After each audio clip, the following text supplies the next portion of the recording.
If you feel like it's that necessary, you're probably not with the right person. I'm not really a fan of it.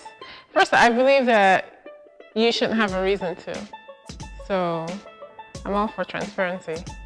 I've done it, but I wouldn't do it again, but I've done it. I think that's stupid. I don't believe in that at all. I think if there's trust in a relationship, there's no need to spy. I think everybody really does it, like check someone's phone every once in a while, scroll through, see what they're talking about, check their Facebook messages, just out of curiosity. I could just pick up my man's phone, assuming I got a man, because I ain't got one right now. So I can just pick up my man's phone and look at whatever with no intention, because if I trust him, there's no big deal. If you're like super pressed or expect to find something, then there's probably something wrong with the relationship.